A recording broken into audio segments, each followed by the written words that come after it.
Hello అండి, అందరూ ఎలా ఉన్నారు? Welcome back to my channel పలహారాల బండి. One more lunch box recipe వచ్చేసి easy and tasty veg pulao. ఒక గ్లాస్ మామూలు రైస్ తీసుకున్నాను, పావు కేజీ ఉంటాయి అన్నమాట. శుభ్రంగా కడిగి పక్కన పెట్టుకున్నాను.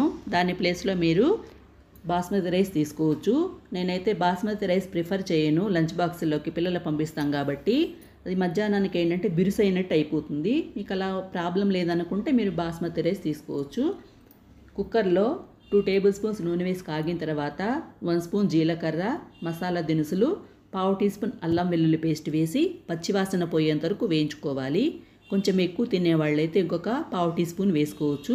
పచ్చిమిర్చి చీలికలు, 1 స్పూన్ కాజు వేసి కాజుని బాగా వేయించుకోవాలి. ఇప్పుడు దీంట్లో ఉల్లిపాయ ముక్కలు, అంటే ఒక మీడియం సైజు ఉల్లిపాయని ఇలా ముక్కలకు కట్ చేసి వేసి గోల్డెన్ బ్రౌన్ కలర్ వచ్చేంత వరకు వేయించుకోవాలి. 2 మీడియం సైజ్ టమాటాలని ముక్కలకు కట్ చేసి వేసి ఒక 2 నిమిషాల పాటు మగ్గించుకోవాలి. ఇప్పుడు దీంట్లో ఆలు ముక్కలు, క్యాప్సికమ్ ముక్కలు, క్యారెట్ ముక్కలు, బీన్స్ ముక్కలు, నానబెట్టుకున్న బఠానీలు కూడా వేసేస్తున్నాను అనమాట. మిగతా ప్రాసెస్లోకి వెళ్ళే ముందు చిన్న రిక్వెస్ట్ అండి, ఎవరైనా నా ఛానల్ కొత్తగా చూస్తున్నట్టయితే తప్పకుండా సబ్స్క్రైబ్ చేసుకోండి.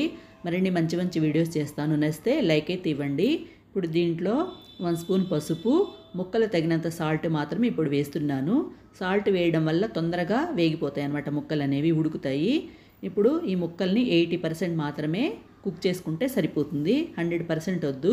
మనం బియ్యం వేస్తాం కాబట్టి దాంతోపాటు ఉడుకుతుంది, కుక్కర్లో పెడతాం కాబట్టి. ఇప్పుడు దీంట్లో 1 స్పూను గరం మసాలా వేస్తున్నాను, 1 స్పూన్ చాట్ మసాలా కూడా వేసుకోవచ్చు. ధనియాల పొడి, జీలకర్ర పొడి కూడా వేసుకోవచ్చు. ఇప్పుడు దీంట్లో పుదీనా వేసేస్తున్నాను. అంటే పుదీనా నేను డైరెక్ట్గా వేసేస్తున్నాను అనమాట.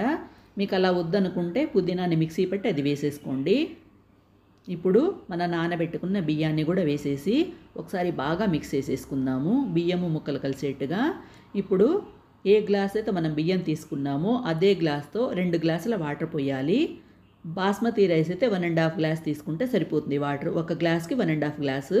మామూలు రైస్ కాబట్టి ఒక గ్లాసు 2 గ్లాసుల వాటర్ పోసాను.